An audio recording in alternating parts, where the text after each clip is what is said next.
بسم اللہ الرحمن الرحیم۔ محترم حضرات و خواتین، آج کی اس نشست میں ہم روزے کے متعلق چند ایک ضروری مسائل آپ لوگوں کے سامنے رکھنا چاہتے ہیں۔ یہ وہ ضروری مسائل ہیں جن سے ہر مسلمان کو واقف ہونا ضروری ہے، اور یہ وہ بنیادی مسائل ہیں جن کا جاننا ہمارے لیے ضروری ہے۔ وہ چند ایک مسائل ہم سامنے رکھتے ہیں۔ پہلے پیارے آقا صلی اللہ تعالی علیہ وسلم کے ایک دو فرامین۔ حضرت سیدنا ابو ہریرہ رضی اللہ تعالی عنہ فرماتے ہیں، نبی کائنات آقا دو جہاں سرور کون و مکان صلی اللہ تعالی علیہ وآلہ وسلم نے ارشاد فرمایا، جس روزہ دار نے بھول کر کھایا یا پیا، جس روزہ دار نے بھول کر کھایا یا پیا، وہ اپنے روزے کو مکمل کرے، وہ اپنے روزے کو پورا کرے، اسے اللہ نے کھلایا اور پلایا۔ یہ پیارے آقا علیہ السلام کے فرمان شریف کا مفہوم، یہ مسلم شریف کے اندر پیارے آقا علیہ السلام کا فرمان نقل کیا گیا۔ حضرت ابو سعید رضی اللہ تعالیٰ عنہ حدیث پاک کے راوی ہیں، فرماتے ہیں نبی کائنات آقا دو جہاں علیہ السلام نے ارشاد فرمایا، تین چیزیں روزہ نہیں توڑتی، تین چیزیں روزہ نہیں توڑتی۔ کون کون سی؟ نمبر ایک پچھنے لگوانا، نمبر دو قے، نمبر تین احتلام۔ تین چیزیں روزہ نہیں توڑتی۔ یہ بھی پیارے آقا صلی اللہ تعالی علیہ وآلہ وسلم کا فرمان۔ اب یہ دو احادیث ہم نے پڑھی، ان سے اخذ ہونے والے مسائل ہم چند ایک آپ کے سامنے رکھتے ہیں۔ نمبر ایک تو یہ بات سامنے آ گئی کہ بھول کر کھانے پینے سے روزہ نہیں ٹوٹتا، بھول کر کھانے پینے سے روزہ نہیں ٹوٹتا، لیکن شرط یہاں یہی ہے کہ بھول کر ایسا ہو، اور یہ انسان کے اپنے ضمیر اس بات کی اس کی اجازت دیتا ہے، اس کا اپنا من اس کو اس بات کے اوپر جھنجھوڑے گا اور آمادہ کرے گا کہ یہ بھول کر ہے یا جان بوجھ کر ہے۔ تو بہرحال بھول کر کھانے اور پینے سے روزہ نہیں ٹوٹتا، ایک مسئلہ۔ نمبر دو کہ پیارے آقا علیہ السلام کے فرمان شریف سے میں بات سامنے آئی کہ تین چیزیں روزہ نہیں توڑتی، پچھنے، قے اور احتلام۔ ان تینوں کی تھوڑی تھوڑی وضاحت اور اس کے ضمن اندر چند ایک مسائل۔ نمبر ایک پچھنے۔ پچھنے آج بھی کچھ لوگ ایسا کام کرتے ہیں، لیکن پرانے زمانے کے اندر اور بالخصوص نبی کائنات آقا دو جہاں علیہ السلام کے زمانے کے اندر یہ مخصوص لوگ ہوتے تھے جن کا مخصوص شعبہ تھا، ان کی ایک اپنی خاص فیلڈ تھی، وہ اس کام کے ماہر ہوتے تھے۔ وہ کیا تھا کہ عام روٹین کے اندر جسم کے وہ حصے جہاں گوشت زیادہ ہوتا ہے، وہاں اس طرح کے ساتھ یا کسی ایسی داری دار چیز کے ساتھ پچ لگائے جاتے تھے، کٹ لگائے جاتے تھے، اور فاسد اور گندا خون باہر نکل جاتا تھا۔ تو ایسا فاسد اور گندا خون باہر نکل جاتا تھا تو اس سے کیا تھا؟ روزہ نہیں ٹوٹتا۔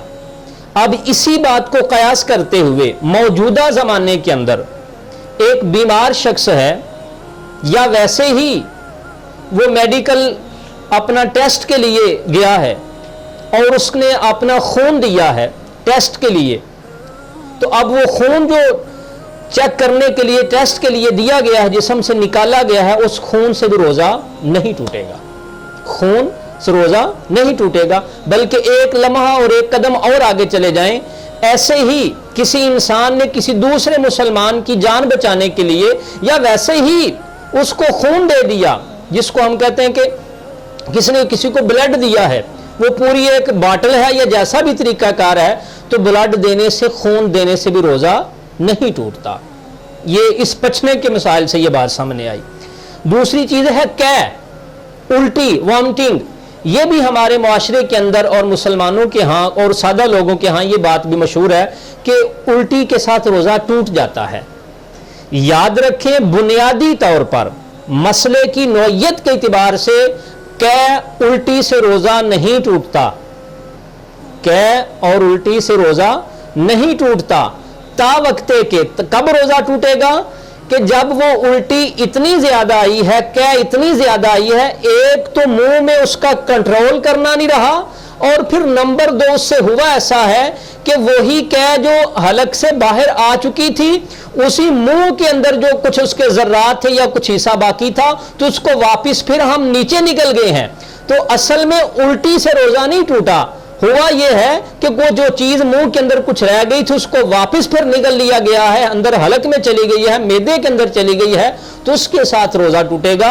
असल अपना उल्टी के एतबार से रोजा नहीं टूटता, वो जो जर्रात कुछ हम नीचे ले जाते हैं या जो कुछ मवाद नीचे ले जाते हैं उसके साथ रोजा टूटता है। तो बुनियादी तौर पर कैसे रोजा नहीं टूटता। इससे और इसी से आगे है एहतलाम।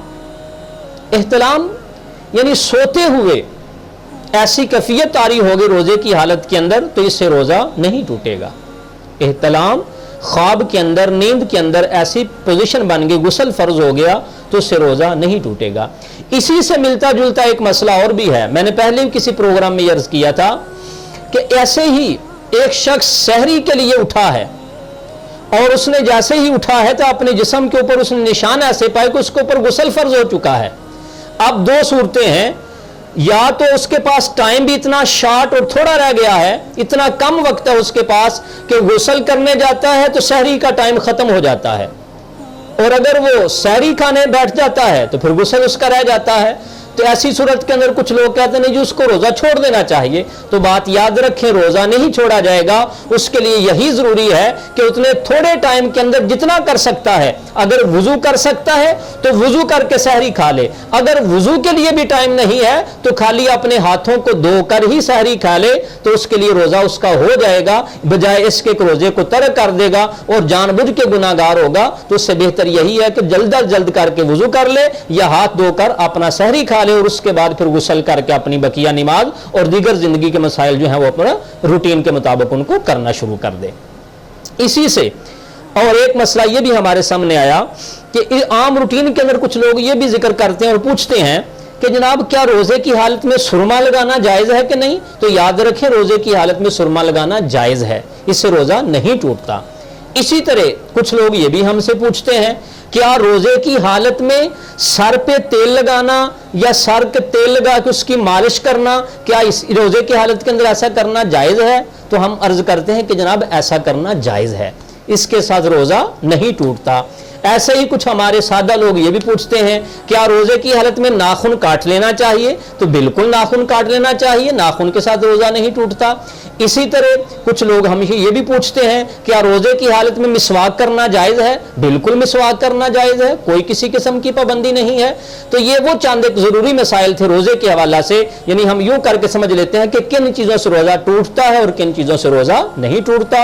अल्लाह रब्बुल इज्जत की बारगाह में दुआ है कि अल्लाह पाक हमें कुरान और सुन्नत का सही फहम और इदराक अता फरमाए।